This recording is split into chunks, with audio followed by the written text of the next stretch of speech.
இந்தாங்க உதயநிதி ஸ்டாலின் அவர்கள். அப்போ எல்லாரும் ஆளை வெட்டினா தான் எஃப்ஐஆர் போடுவாங்களே, யாருமே வெட்டுறது இல்லையே.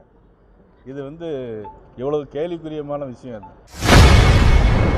வாழ்வுடன் துணை முதல்வர் உதயநிதி புகைப்படம் எடுத்துள்ளதாக பாஜக மாநில தலைவர் நயினார் நாகேந்திரன் விமர்சனம் செய்துள்ளார். எவ்வளோ பெரிய குற்றம் அது. எங்கள் திருநெல்வேலியில் பார்த்தீங்கன்னா யாருமே ஜாமீனில் கூட விட மாட்டேங்கிறாங்க. ஆனால் முதலமைச்சர் இன்னைக்கு பெரிய கத்தியை எடுத்து கொடுத்து வெட்டுறேனுங்கிறாங்க. இதுதான் இன்னைக்கு அவர்களுடைய ஏற்படும். அது மட்டும் இல்லை, ஒரு சின்ன ட்வீட்டு அரசாங்கத்தை எதிர்த்து போட்டால் உடனடியாக அரெஸ்ட் பண்ணுறாங்க. ஆனால் பிரைம் மினிஸ்டரை கொலை செய்வேன்னு சொன்னார் ஒரு திமுககாரர்.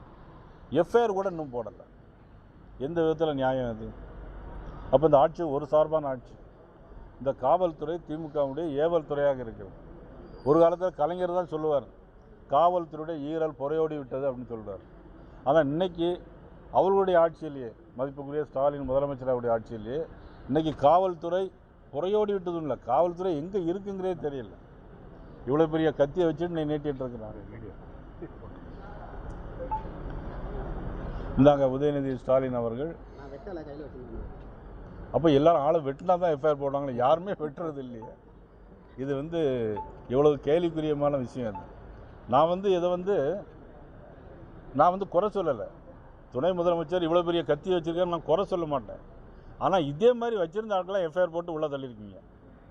அதனால் இப்போது சாதாரண ஒரு மனிதனுக்கு ஒரு நீதி, துணை முதலமைச்சருக்கு ஒரு நீதி அப்படின்னா நாட்டில் எப்படி நீதி இருக்கும்? சரி, பாட்டாளி மக்கள் கட்சி அன்புமணி ராமதாஸுக்கு தான் சொந்தன்ற மாதிரி இன்னைக்கு தீர்ப்பு வந்துச்சு. என்டிஏவோட செய்திகளை உள்ளது உள்ளபடி தெரிந்து கொள்ள ரெஃப்ளெக்ட் நியூஸை சப்ஸ்கிரைப் பண்ணுங்க.